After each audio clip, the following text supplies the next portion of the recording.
Thanks, Greg. And the great tragedy of trying to get people talking about issues is that eventually they start to do it and they do it better than you do. And so I'm very honored to be on a platform with Craig Aaron, who is a far better spokesman than I will ever be for so many of these issues. And I also want to give a special additional shout out to the folks at Unity and Onika and Yvonne for a reason that they know, but many of the other people in the room may not. Their pressure over the years for an accounting of hiring within newspapers to make sure that there really is not just talk about diversity, but a reality of that, has provided us with much of the information that we use to monitor employment in newsrooms.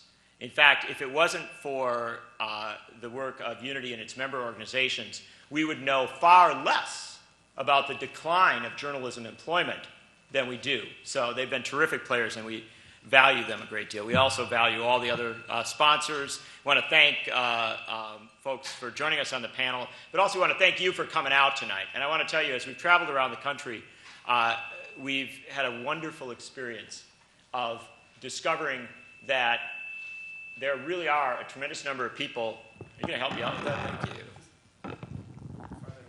All right. We've had a wonderful experience of discovering that there are a tremendous number of people who care about these issues. And from packed rooms in Seattle and Portland and San Francisco and Western Mass and Boston, New York City, the one reality that we've come back to again and again and again is that while people may differ with regard to what they want to see done about this crisis, there is less and less debate about the fact of the crisis. And that is an essential understanding, one that we have to keep conscious of, because this is not a crisis that will be solved by journalists talking to other journalists. It is not a crisis of newspaper editors talking to other newspaper editors, media conglomerates talking to other media conglomerates. No solutions will come from that, because this is not, having real problems with our microphone and sounds here. I hope it's working for you. This is not a debate about journalism, newspapers, or media. This is a debate about democracy and about the fundamental underpinnings of the American democratic experiment. Because this American experiment is referred to as an experiment because it really began as such. The founders of this republic did not know how to shape a democracy. That's because it hadn't been done before. They needed to think hard and long about what was necessary to make a democratic experiment function. And it is significant that their understanding from their recent struggle against a monarch was that it was all about information. Because King George and his minions gathered information into themselves.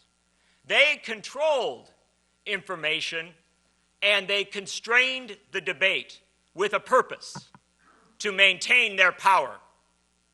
Jefferson, Madison, Washington, all of the founders of the American experiment, imperfect men, understood one thing. If we were to begin the march toward democracy, we would have to be armed with information.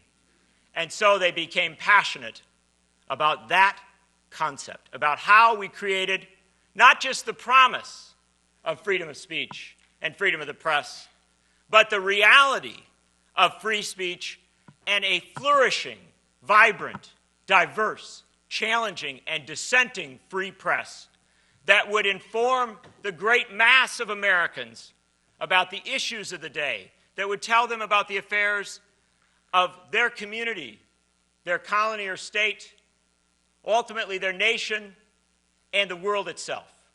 This was essential if people were to be their own governors. And it required fundamental new ways of thinking. We take as our guiding points in this exploration of the issues that we're going to talk about, these issues of journalism and democracy, 2 quotes. One from James Madison, the essential author of our Constitution. Madison said, "A popular government without popular information or the means of acquiring it is but a prologue to a farce or a tragedy, or perhaps both. Knowledge will forever govern ignorance, and a people who mean to be their own governors must arm themselves with the power that knowledge gives." An essential understanding that if citizens were to rule, not monarchs, not kings, then citizens must have information, and it must be easily accessible through a free press. Second quote from Thomas Jefferson, "I hold that a little rebellion now and again is a good thing, and as necessary in the political world as in the physical." When Jefferson spoke of rebellion, he wasn't talking about getting pitchforks and running up to the Capitol. He might not even have been talking about tea parties. When Jefferson spoke of rebellion, he was talking about re-examination, about challenging that which you know, to see if it was working, to see if the democratic experiment, the American experiment, was functioning. Jefferson invited us to come back on a regular basis every 20 years and ask, is this working? He wrote extensively about the structures of the experiment, about our democracy itself, and said, keep thinking about it. Keep asking questions. Don't be satisfied that it's working just because someone told you long ago that it was or that it might. And so, let's take his challenge up. Let's rebel against false assumptions. Let's rebel against the claims that if we just stand back, everything will somehow work out. Let's look at our current circumstance and ask whether the people are being armed with the information, with the knowledge that would allow them to be their own governors. Is our media system working? Is it functioning? Well, television news, as any television reporter will tell you, is in crisis. Insufficient funds, the collapsing of newsrooms in many markets around the country into, we literally have communities around this country now where one newsroom goes out and gathers the news, and then they sell the news to the other newsroom. You know, insufficient news twice, so we're actually repeating too little. And what are we repeating? A lot of weather. Now, in Washington, I realize weather is important this week. But, you know, next week, when it's all melted, you're still going to get 7 or 8 minutes of weather on a 22-minute newscast. They're going to tell you that it's 50 degrees in Northeast and 51 in Northwest. And then they're going to tell you a lot about crime, and then they're going to tell you that you're too fat, and so you hear some exercise tips. And that's going to be your package of news for the evening. Television news. Now, radio, the far more small d democratic medium, a wonderful medium that gave us so many opportunities to communicate and so easily accessible. Since the 1996 Telecommunications Act allowed one company to own as many stations as it wants. One company does own as many stations as it wants. Clear Channel has about 1,200 radio stations across the country. Other smaller companies own literally hundreds of stations.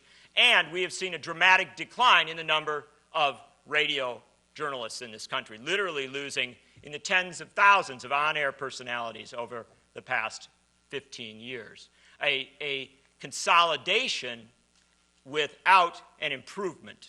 So where does that leave us? Well, there's still the newspaper newsroom, right? The newspaper will see us through, that great generator of news, the great collector of original information and the communicator of it. Well, last year, 140 newspapers across the United States closed down, stopped publishing. Not small publications, major daily newspapers in Seattle, in Albuquerque, in Tucson, in Denver. The Christian Science Monitor went from daily publication to a weekly publication and a reasonably good online presence. Most of the other papers that have disappeared have not made such, even that level of leap. And the great tragedy in the shuttering of newspapers is not the ones that have closed down, it's the ones that are still open and that are rapidly degenerating. Now, when I say degenerating, I'm a journalist. I've been a journalist since I was 11 years old. I think a newspaper degenerates when it has fewer journalists. And every month in the United States for the last 2 years, every month, newspapers have laid off more than 1,000 employees. Every month for the last 2 years. We lost roughly 30,000 newspaper employees in the last 2 years.